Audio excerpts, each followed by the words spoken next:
시청자 여러분 안녕하십니까. 최욱의 파워 인터뷰입니다.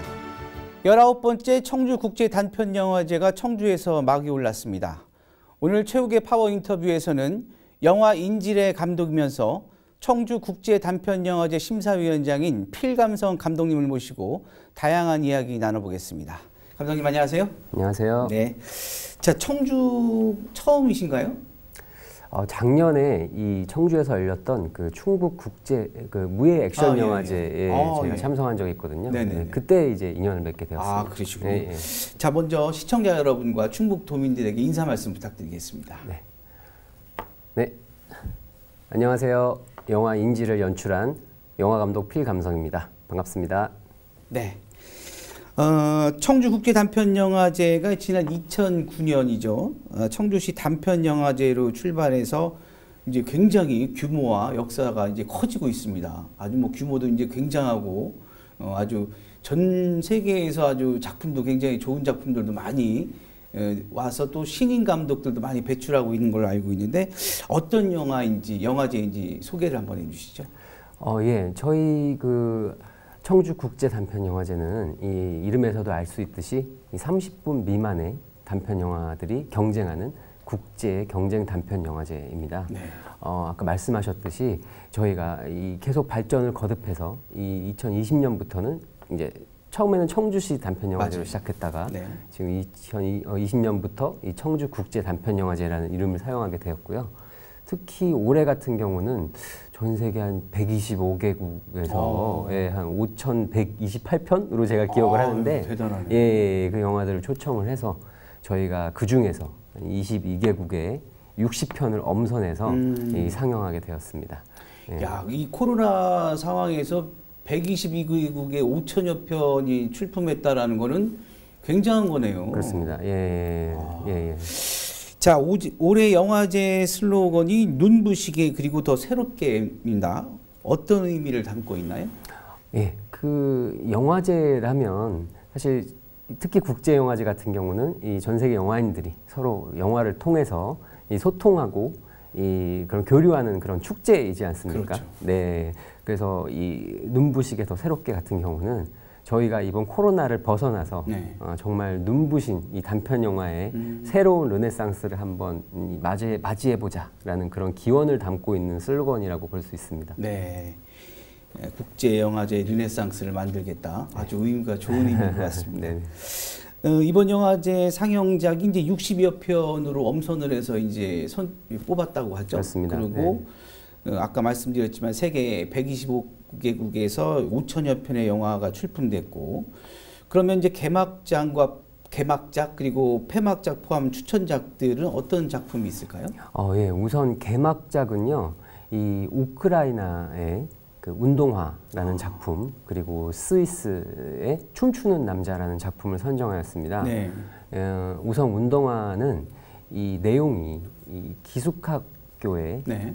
사는 이 13살 소녀 이 사샤가 이 입양 가게 되는 그 이야기를 담고 있는데 네. 이 현재 우크라이나의 상황과 이게 또 묘하게 맞닿으면서 이 굉장히 울림을 주는 가슴 아프면서도 감동적인 그런 작품입니다.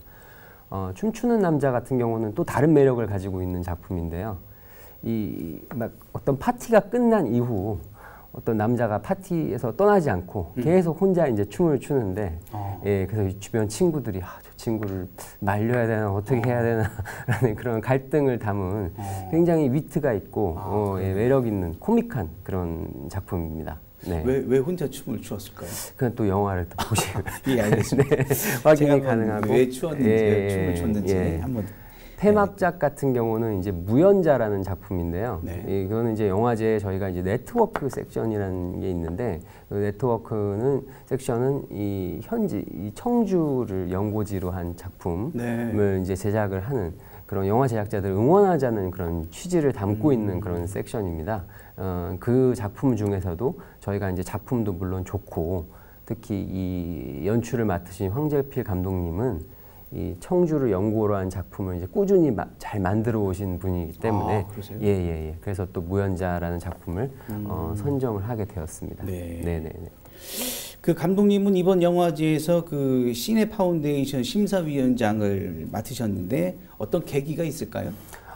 제 계기라고 하면 제가 작년에 여기 청주에서 열렸던 그 충북 국제 무예 액션 네. 영화제에서 제가 만든 인질이라는 영화로 제가 감독상을 받게 되었습니다. 예. 그래서 그때 이 청주 국제 단편 영화제 위원장님이신 그 김윤식 위원장님하고 네. 인연을 맺게 되었거든요.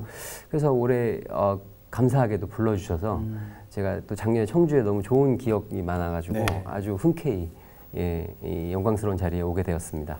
그 이번에 뭐 125개국에서 5천여 편의 그 작품이 출품이 됐고 그 가운데서 60여 편을 이제 심사를 해서 선정했을 때는 굉장한 그 어려움이 많았을 텐데 네. 이번에 심사 기준이라든지 어떤 게 있었을까요? 예, 제 기대보다도 굉장히 만듦새들이 훌륭하고 좋아서 사실 많이 놀랐거든요. 네. 더 분발해야겠다라는 생각도 했었고 제 심사 기준이라고 하면 저는 무엇보다 개성을 중요하게 생각하는 것 같습니다. 일단 만듦새보다 저는 개성이 굉장히 중요하고 그리고 앵커님께서도 잘 아시겠지만 이 장편 영화 같은 경우가 이제 소설같이 그렇죠. 그렇다면 단편 영화는 어떻게 보면 시에 더 가까운 그렇죠. 작품 아니겠습니까? 그렇죠.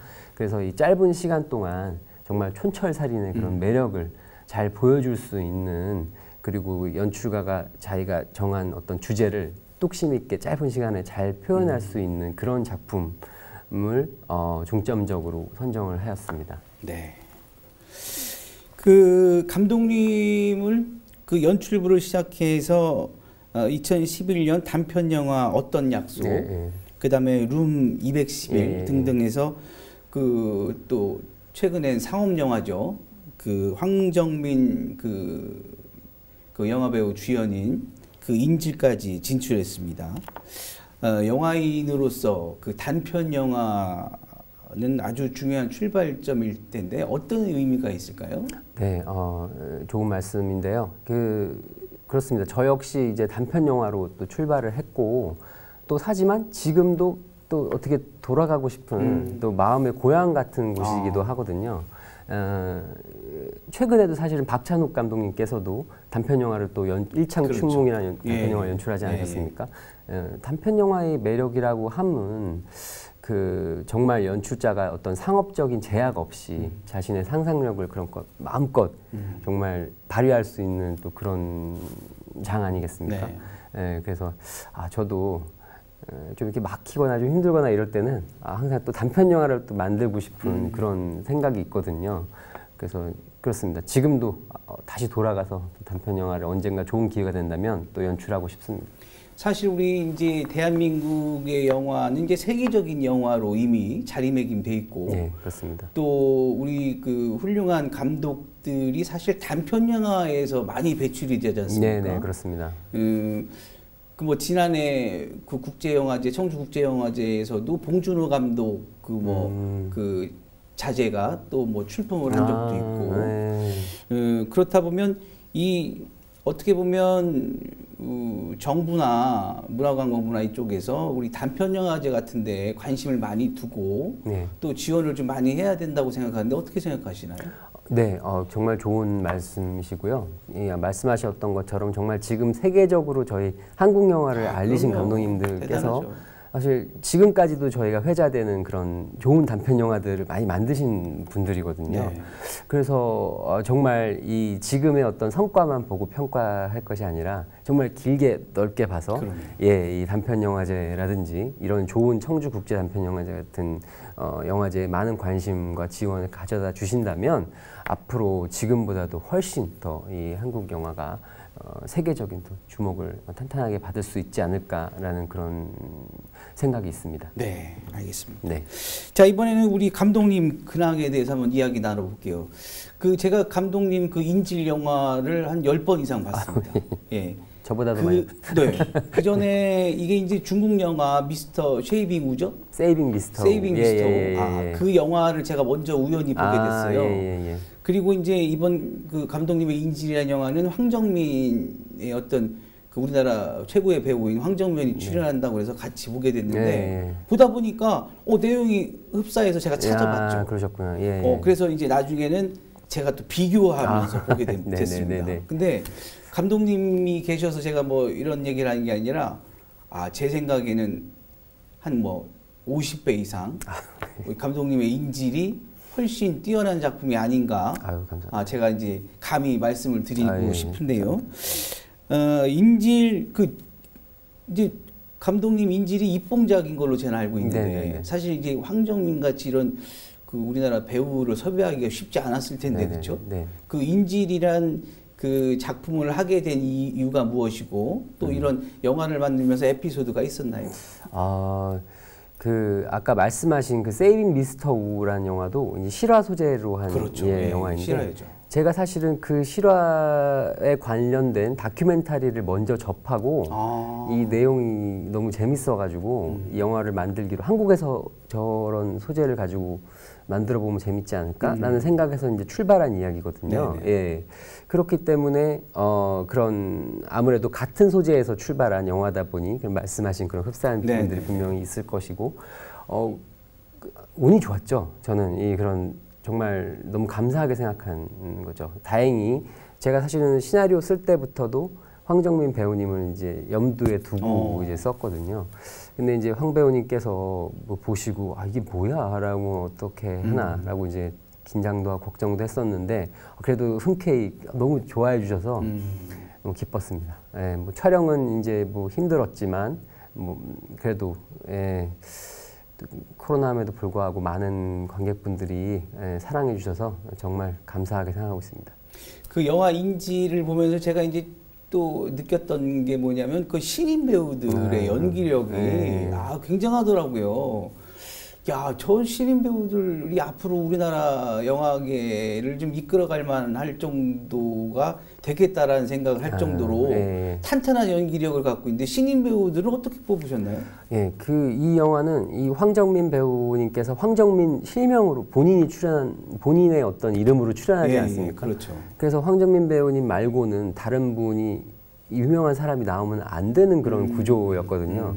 그래서 그러면 이 기회에 저희가 잘 안 알려졌지만 진짜 실력 있는 그런 신인 배우들을 발굴해보자 라는 것도 큰 기획 포인트 중에 하나였거든요. 예, 그래서 저희가 정말 대학로나 그런 전국에 어떤 정말 실력이 있지만 숨겨진 아직 나오지 않으신 분들을 정말 많이 찾아서 약 1000명 넘게 저희가 오디션을 보고 그 분들을 선정하게 되었습니다. 그래서 그 중에 몇 분들이 지금 정말 잘 되셔서 제가 정말 아버지 같은 심정으로 요즘에 너무, 많이 신인 배우들이 활동을 많이 하고 계시더라고요. 그래서 너무 기쁩니다. 자, 영화 인질 이후에 이제 어떤 요즘에는 작품 준비를 하고 계시나요? 예, 저는 역시 이제 스릴러 장르 소재에 제가 좋아하는 장르. 그렇습니까? 네, 그래서 이번에는 이제 시리즈물이고요. 시리즈물을 지금 준비 중에 있습니다. 곧 촬영 예정입니다. 혹시 뭐 청주나 이런 쪽에서 우리 촬영할 계획도 갖고 계시나요? 너무 좋죠. 이 청주가 사실은 굉장히 이 촬영지로서 장점이 많은 곳이라고 저는 생각하거든요. 청주에서 한번 촬영하시면 그때 한번 또 출연해 주셨으면 좋겠습니다. 불러주시면 언제라도 오겠습니다. 고맙습니다. 네.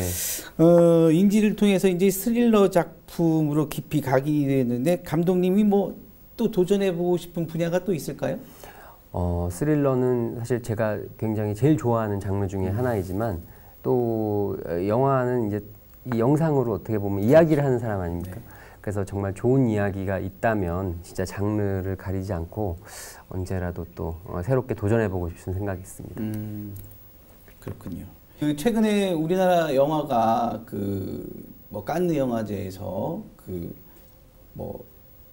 큰 상을 받고 또 오징어 게임이 또 에미상인가요? 골든글러브도 받고 연기자상도 받고 뭐 대한민국이 이제 명실상부한 세계적인 이제 영화의 중심이 되고 있습니다. 우리 감독님이 이제 한국의 앞으로 굉장히 발전을 기대하는 우리 유망주 감독님으로서 우리 한국 영화를 영화가 어느 정도 수준이고 앞으로 어떤 그 지원이라든지 정책적으로 어떤 관심이 필요한지 뭐가 있을까요? 제가 뭐 감히 어떤 수준이다라고 평가하기는 좀 그렇지만 제가 정말 좋아하는 명언 중에 하나가 네. 윤여정 선생님께서 얼마 전에 하셨던 해외 인터뷰 때 하셨던 말씀인데 우리는 항상 좋은 영화를 만들어 왔다. 하지만 최근에 주목을 받기 시작했을 뿐이다라고 말씀을 하셨는데 그래서 저는 그 말이 굉장히 저희 항상 열심히 해왔고 예, 항상 좋은 작품을 많이 높은 수준의 작품을 만들어 왔다고 생각합니다. 예, 그래서 이 저는 근데 가장 중요한 부분은 역시 관객분들이라고 생각하거든요. 그래서 관객분들이 지금처럼 항상 냉정하게 저희에게 질책과 또 하는 많은 사랑을 보내주시면 저희 영화가 지금처럼 앞으로도 꾸준히 더 좋은 작품이 많이 나올 거라고 생각합니다. 네. 그 우리나라 영화가 이제 뭐 예전에는 뭐 스크린 쿼터제가 있었죠. 예, 지금 뭐 어떻게 되는지 제가 모르겠지만 그 제작하고 상영하는 데는 또 어려움이 없을까요?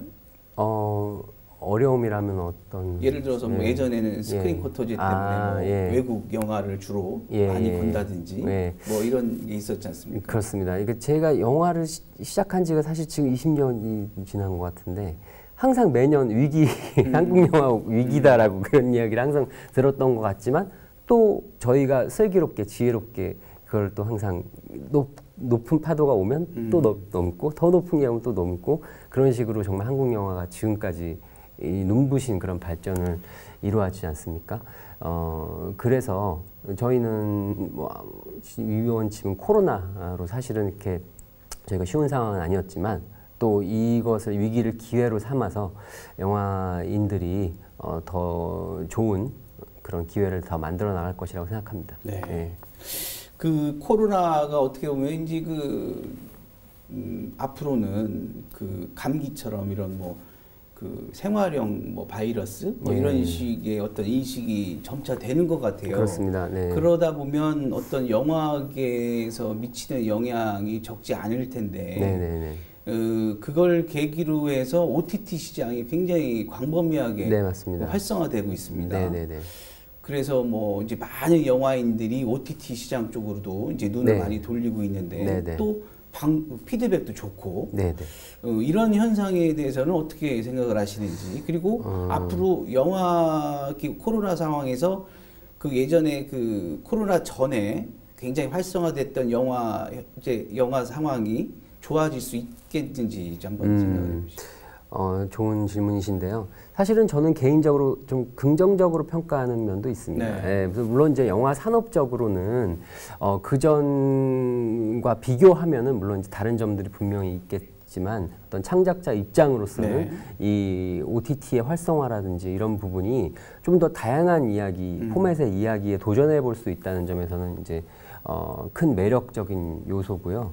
일단 영화 시장 같은 경우는 물론 이제 그전과 말씀하신 것처럼 그런 상황이 완전히 달라졌기 때문에 저희가 이제 기존과 똑같은 방식으로 어떻게 보면 접근하면 안 될 것 같습니다. 이 어떤 새로운 시대에 맞는 새로운 패러다임에 맞는 그런 이야기 구조와 그리고 관객들의 그런 니즈라든지 그런 것들을 잘 파악해서 새롭게 임해야 될 것이라고 생각합니다. 우리 감독님도 뭐 OTT 쪽도 관심이 있으시죠? 사실 그렇습니다. 지금 사실 준비하는 작품이 이 OTT 쪽이라서 근데 OTT 같은 경우는 연출자에게 사실 이제 시간이 길다 보니까 그 인물을 조금 더 깊이 다룰 수 있다는 어떤 영화는 아무래도 이 2시간 안쪽에 어떤 그런 한정적인 시간이 있지 않습니까? 그래서 저같이 이렇게 인물에 더 관심이 있는 연출자 같은 경우는 어떻게 보면 OTT에서 그런 어떤 인물의 성장이라든가 그런 변화라든가 이런 것들을 더 잘 다룰 수 있는 그런 장점도 존재하는 것 같습니다. 또 스릴러물에서는 또 그 시리즈물이 또 어떻게 보면 좀 나을 수 있지 않나. 그렇습니까? 네. 자, 청주시가 이제 영상위원회를 통해서 제작자를 유치하는 등 직간접적인 영화를 통해서 홍보에 심혈을 기울이고 있습니다. 뭐 아까 감독님도 말씀하셨지만 청주가 어떻게 보면 영화를 제작하고 촬영하는데 우리 대한민국의 중심이다 보니 굉장히 여건이 좋은 여건이라고 말씀하셨는데 영화 촬영지로서 청주가 도약하기 위해 조언해주고 싶은 말이 있으시면 어떤 게 있을까요? 네, 제 생각에는 이 청주가 지금도 물론 굉장히 좋지만 앞으로 더 이 좋은 영화 제작 이 여건이 조성될 수 있다면 그 세트장의 확보가 굉장히 중요한 것 같습니다. 그 사실 지금 넷플릭스에서 공개돼서 세계적으로 많은 관심을 받고 있는 카터라는 작품이라든지 그리고 넷플릭스의 지금 새로운 시리즈가 저희 이 공예 비엔날레 근처에서 이제 촬영을 계획하고 있는 걸로 알고 그래요? 있거든요. 근데 만약에 세트장이 있다면 저희는 이제 세트장을 거점으로 이 세트장 근처에 있는 촬영지들을 분명히 많이 찾아야 어떤 제작비 절감이나 어떤 그런 시간 절감이나 이런 것들도 많이 이룰 수 있기 때문에 분명히 훨씬 더 매력적으로 올 수 있고요. 그리고 청주는 무엇보다 수도권이랑 굉장히 가깝지 않습니까? 예. 그리고 또 청주 영상위원회 분들이 또 제가 만나본 영상위원회 분들 중에서도 굉장히 열정적이시고 또 영화에 애정이 많으신 분들이거든요. 그래서 그런 이 장점들과 이 인적 인프라의 장점과 그런 세트장의 어떤 그런 인프라가 시너지를 이룬다면 앞으로 이 청주는 정말 이 영화 촬영지의 어떤 메카 같은 그런 곳으로 자리 잡지 않을까 생각합니다. 네. 아무튼 우리 김영한 충북도지사님이나 이범석 시장님이 우리 감독님의 우리 이 방송을 꼭 보시고 좋은 방법을 좀 강구를 해줬으면 좋겠습니다. 네. 감독님의 인생작이 있다면 어떤 게 있을까요? 인생작 사실 많은데요. 제가 이제 해마다 한 번씩 보는 영화가 있는데 이게 그 마틴 스콜세지 감독, 로버트 드니로 주연의 택시 드라이버라고. 택시 드라이버 저도 많이 봤습니다. 저랑 연배가 사실 비슷한 영화인데 저보다 한 살 형님이신데 그래서 제가 매해 보면서 나는 늙어가는데 저 영화는 항상 젊구나. 그래서 그런 어떤 제가 처음 영화에 대해 가졌던 열정을 항상 이런 리마인드 시켜주는 그런 의미에서 제 인생작으로 꼽고 싶습니다. 택시 드라이버. 저는 개인적으로 제가 아직까지도 항상 추천해주는 영화가 있다면 Once Upon a Time in America를 저는 참 좋아하고 있습니다. 훌륭한 작품이죠. 영화 음악에 엔니오 모리코네 음악도 참 좋고 그래서 저는 항상 제가 조금 우울하거나 그러면 그 영화를 계속 보는 좀 버릇이 있습니다. 또 보고 싶네요. 자, 끝으로 우리 감독님의 앞으로 계획 그리고 당부의 말씀 부탁드리겠습니다. 저는 이제 앞으로도 더 좋은 작품을 만들기 위해서 노력하는 그런 감독이 되겠습니다. 그리고 저희 국제 단편 영화제에 가장 필요한 것은 사실은 이 청주 시민 여러분들의 어떤 애정 그리고 참여거든요. 그래서 저희가 이 엄선한 60편의 작품들 정말 엄선을 했으니까요. 이 극장에 오셔서 즐겁게 관람해 주시고 또 주위 분들과도 많이 공유를 해 주셨으면 정말 감사하겠습니다. 네. 아무쪼록 청주 국제 단편 영화제가 아주 좋은 가운데 좋은 반응을 통해서 아주 화려하게 막을 좀 내릴 수 있도록 기대하고요. 우리 감독님도 두 번째 작품 스릴러 1000만 관객 그래서 좋은 또 시청률 올릴 수 있도록 많이 기대해 보겠습니다. 감사합니다. 오늘 시간 내주셔서 고맙습니다. 감사합니다. 감사합니다. 네, 감사합니다. 네, 최욱의 파워 인터뷰 청주 국제 단편 영화제 필감석 심사위원장과 이야기 나눠봤습니다. 시청해 주신 여러분 고맙습니다.